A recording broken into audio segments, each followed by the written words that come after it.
that's Holly Becker. You introduce Billie.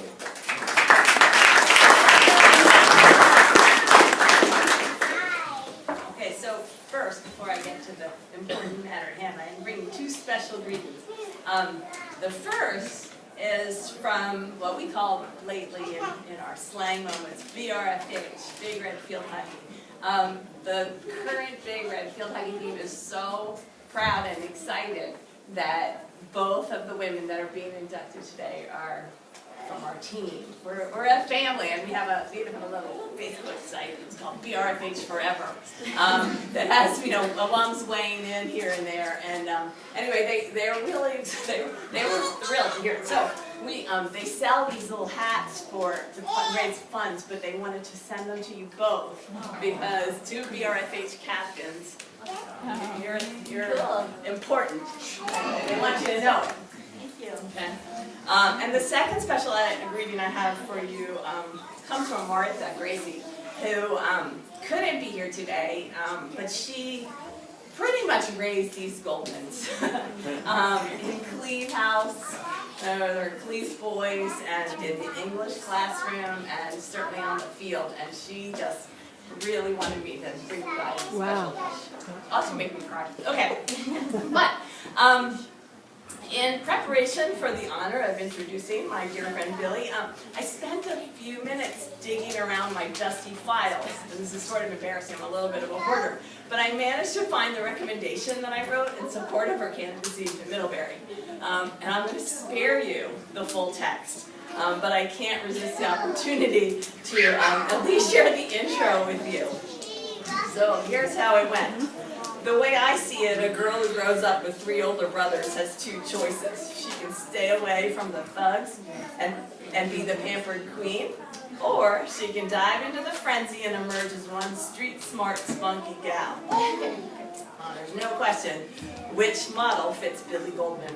This sprightly caboose, this sprightly caboose plunged right in to the fray, emerging from the heap as a fighting competitor in life. You can take her knocks and bounce right back. She cherishes the thrill of competition, the importance and joy of teamwork, and the bonds formed in the battle. Okay, so that's pretty much Billie. Still Billie, I think. Everybody in her family would agree. And I have to take a quick aside to say, as her coaches, Martha and I always appreciated those brothers who taught her who kept her in the heat. Beyond the fact that they made her pick up pennies to make sure she was appropriately clad before she went out at night, which saved us from being the bad guys. Those brothers taught her a thing or two about lacrosse, about field vision, about toughness, and teamwork. Similarly, Lynn and Bill, her great parents, were stars as well. Feeding the hungry hordes, no stofers from the Goldmans. It was like homemade pasta and adult salad and homemade salad dressing. So she fed our teams beautifully for years. And then, by the way, they would show up on their bikes. They lived like 60 miles away from here, but they would bike to our games day after day, modeling their athleticism for all of us. But they also were like this model of sportsmanship and parenting of elite athletes that we would like to model these days. They were always fair and positive and impassioned and supportive, and imagine this, balanced about the feedback they would give to their children. At the end of it, Billie, you're playing like shit. Oh gosh, you gotta step up your game, girl. You can hear that, ringing across the field. So we love that. That doesn't happen nearly enough anymore. Okay, but back to Billie. On the field, Billie's touch was pure gold. Significant natural talent, unrelenting effort, good cheer, sportsmanship, made her just a blue chip standout over 9 varsity letters in 9 seasons at Lawrenceville. She won all state and all county everything. There's no way I'm going to repeat all the things that she won. But power and tenacity and skill were her trademark, and that shaka blonde hair flying down the right wing and then blasting and centering pass, or a shot on goal. She had all sorts of scoring records along the way. And man, could she shoot. She could like mix it up, like constantly confusing her opponents, who pretty much always double and triple teamed her. But didn't really matter. She figured out a way to like, get by them and fired big crafty shots off the goldfish play, with her so named after the combination that she and Candace had. And oh man, was she tough. Tough as nails, really. She'd come off the field a lot if we allowed, she sort of allowed us to see her live for a moment. She'd come off the field and say, "It's my SI thing again." She's like, "Gee," and she'd scream, "Gee, just pop it back in." She'd lie on the field, "I'll be ready in 5 minutes." Okay, so now people who have that injury are out for like 2 weeks or a month or something, and Billie would be like, "Just put it back in, and then I'll get ice later." You know, she's like, "Okay." So yeah, that's a terrible injury. Backs are awful, and in field hockey, it's constant, and lacrosse. So there she'd be. She just never really let anything slow her down.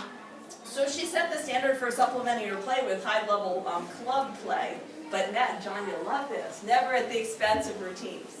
So, you know, nowadays there's all sorts of pressure on kids to play on fancy teams and keep raising the level of their game, but it comes at some great cost, and Billie figured out a way to make that work. Her senior season in field hockey is like forever embedded in our memories. And the whole team, in particular, was just this magical group. But Billie's sort of at the middle of most of the story. So in our county camp championship game, Billie scored the lone goal of the game with 52 seconds left in the game. Remember that? Sure. So, and then it was Billie, and it wasn't an all glowing season. We had our little struggles too. We had like this triple overtime game that we played, but we lost our semifinal game in the state tournament. But Billie and her co-captain Lawson McNeil, right on the heels of that devastating loss, they sort of gathered their teammates. We were hosting the finals of the game. They gathered them all, and they went out to the field and welcomed them to the field and say good luck to the opponent. So it was a heartbreaking loss that they had. It was just one of those, another moment where character trumped emotion, and everybody noticed. This was a team that played with such heart and courage and skill and joy and class. They were just a team in every sense of the word, and Billie's leadership and standards set the way. So there's this infectious joy that radiates from Billie and infuses her endeavors with, and her being with compassion and energy and spunk. She was also, as you might notice, a charmer of children of all ages, even Regan.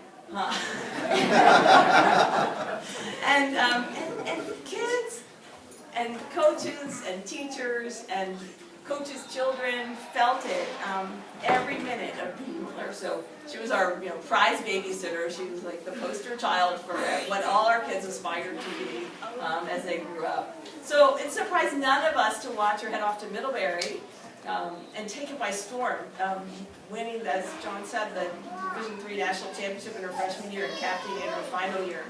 She also won a special prize at graduation that had nothing to do with almost nothing to do with athletics. It was the Public Service Leadership Award, and it was for her tireless work working with volunteering with Special Olympics up in Vermont. And as Middlebury tells it, she not only swelled the ranks of the volunteers within that community, the college community, but she just changed lives of Addison County buddies with whom she worked. She got one to the Special Olympics, right, in Alaska. And when I stop and think about that, who but Billie could enter a life of a special needs child so completely and so wholly, and take in. Imagine the joy that would come with that particular gift. So in that dusty old wreck that I found, the conclusion read, Lawrenceville's field hockey and lacrosse teams chant a cheer before each game. Those who have the will to win cannot be beaten. It might as well be Billie's mantra. Billie embodied this cheer. She has the grit, the strength, the humor, and the support to will herself to victory in everything she does. but for inspiration, courage, talent, spirit, and joy, there's no question that Billie will be on my lifetime all-star team. You want her on your team as well. Billie, it is with great love and honor that we honor you by your induction into the Athletic Hall of Fame.